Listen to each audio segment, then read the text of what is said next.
Hello and welcome to Story Debrief.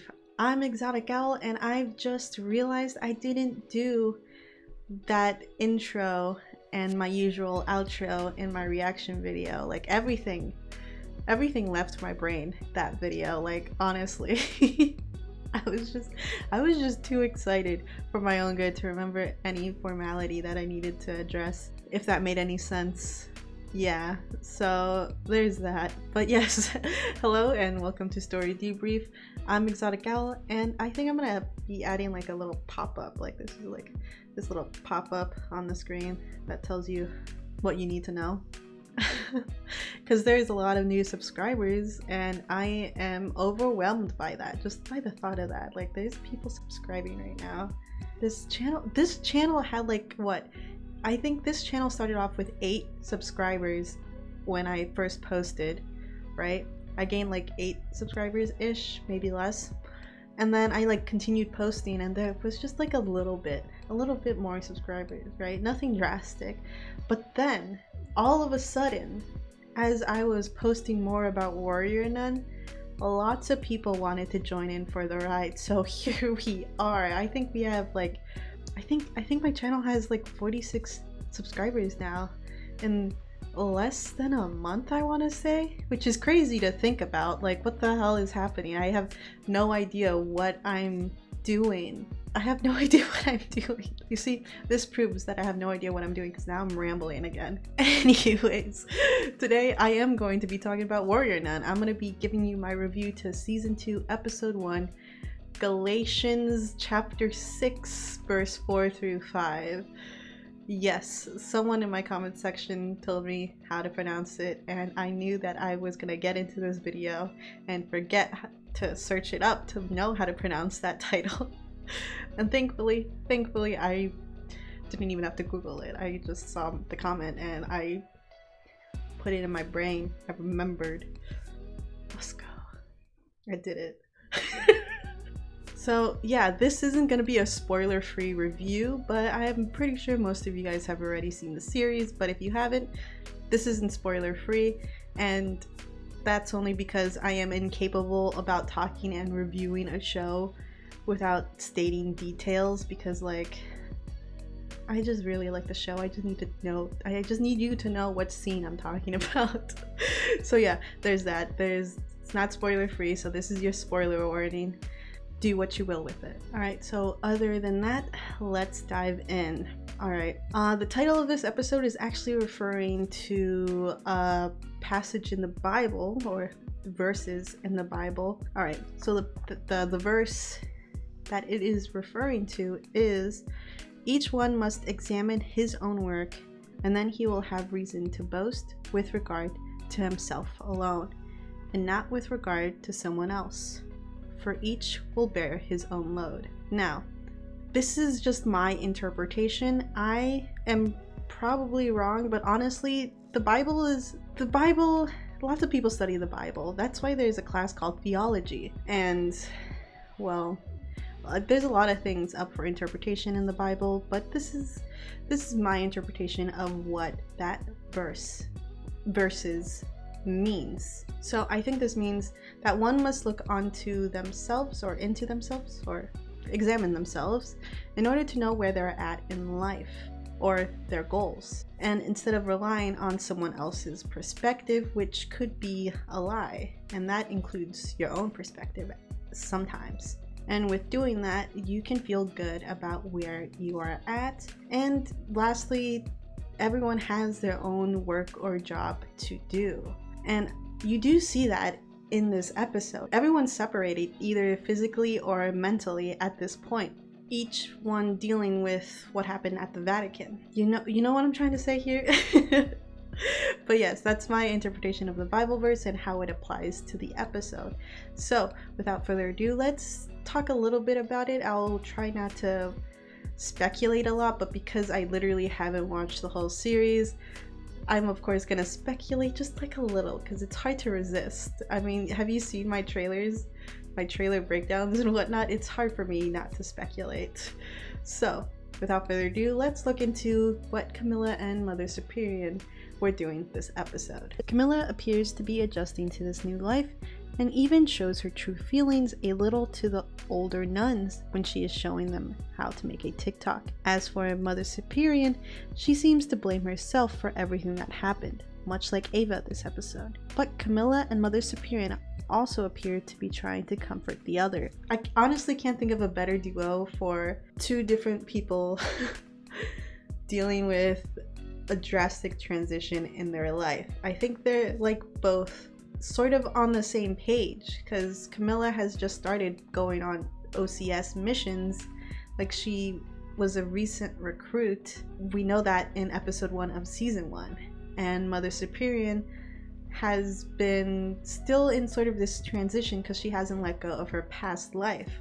So they're both kind of on the same page if you think about it. But anyways, let's move on to Lilith. We don't see much of her, but we do get a sense as to what her mission is: finding Mary, and a side which is revenge by tracking down Vincent, which she does. She also hasn't contacted Mother Superior and Camila in a long time. Vincent, on the other hand, seems to have picked up on his habit of drinking again. Also, with that, he has been lying. He claims Mary is back with him at a fortress. He also claims that Adriel knows what Lilith is, but in the last episode of season 1, Adriel asks Lilith what she is, so yeah, there's that. Also, Lilith chose to like stay behind and, you know, fight all those men instead of teleporting out and chasing Vincent. And I think that's because she was enraged that she was lied to by Vincent, and she just didn't want to, you know, Vincent, you know, because she still believes that Mary is alive and would like Mary to have the pleasure of doing it herself. So in some odd way, that's like kind of sweet. Like, I don't know about you guys, but I found that kind of sweet. Like, just the thought of that, you know? But let's move on to Jillian. She is at her home lab and paying close attention to when the portal turns on. And the portal seems to be having a mind of its own at this point. Also, she has given the company to Kristian for the time being because she is on sabbatical. And I do think Kristian means well, but like many others, has no idea who Adriel truly is. But Kristian isn't the only character I don't trust. Not including Adriel, of course, because Adriel's the big bad. But another character, Yasmin. She appears to have her own place, and on top of that is really good at tech. And by hacking into Pope Duretti's phone, she has located where Mother Superior and Camila are, aka located the OCS. So yeah, how am I supposed to trust her at this moment? Right now, I'm gonna remain skeptical. And she's not the only one I feel skeptical about. Miguel is also another one. I mean, do you guys see him, right? You guys see him, right? You guys see Miguel. Like, honestly, I feel like I'm acting like Penelope Garcia in Criminal Minds, where I just keep calling him newbie. And if you understand that reference, good on you, but like, I don't like him, I don't trust him. So yeah, I think it's time to talk about Miguel. He goes to the bar Ava works at so often he is a regular, but it does appear he has a different motive and has an interest in Ava, but I won't say romantic. It's more like he is trying to verify who Ava is, and he doesn't say everything about who he is and why he's there. Also, how does he catch that? Like, did it not hurt? I may be overreacting, but I'm going to be keeping a close eye on him. But moving on, let's talk about Pope Duretti and what his whole deal is this episode. He makes a point to Mother Superior about not making a move just yet because Adriel hasn't done anything. But something conniving is going to happen if Pope Duretti is part of the group. I don't trust him either, and I may have had his back this episode. I did say that he did have a point when he was talking to Mother Superior, but like, you can't earn my trust that easily. He needs to earn it still. He's got a long way to go. Lastly, time for Ava and Beatrice, so let's dive in. During those 2 months, Ava has been training and Beatrice has been the one training her. And fighting isn't the only skill she has learned. She also has learned how to bartend, which is nice. It seems so fitting for her. Also, when did she learn German? I'm kind of, I don't know when she learned German. She could probably have known what German was, right? Like, I think she did realize that Beatrice was reading in the Warrior Nun book, that she was translating German to English, and she was impressed by that. And probably Ava just doesn't know how to read German, but she understands the language. And so I'm curious as to how fast she was able to learn how to speak German. But yeah, that's just me, I guess. These two are in Switzerland. They are trying to remain incognito. Ava is still herself, and Beatrice hasn't learned how to relax, which Ava does get her to, and I am so glad to see it. And I, of course, have to talk about the kiss on the cheek.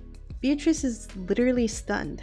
I honestly think she had a moment of panic, and not the gay panic, but more like the panic you get when you feel like you will be caught doing something you aren't supposed to, as a gay who was told to feel shame. Also, I know I was convinced that Ava and Beatrice were together this episode, but I sometimes forget that a lot more people are more affectionate than I am, and that probably goes for Beatrice too. But if I'm right at the type of panic this was, then I am honestly so happy they are touching on it, and Ava is the one getting Beatrice out of her shell, basically.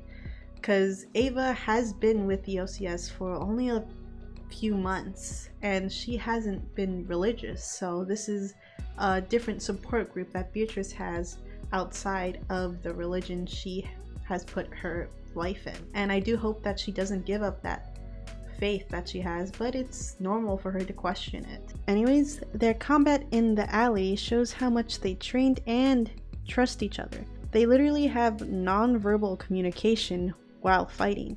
They both just know what was happening, and Beatrice really came running when she saw Ava in trouble. But yeah, I really enjoyed this episode, and I do want to dive deeper into each of these characters, but I'm saving that for once I finish the series. So most likely my last review encompassing the whole series is going to be a bit of a longer video.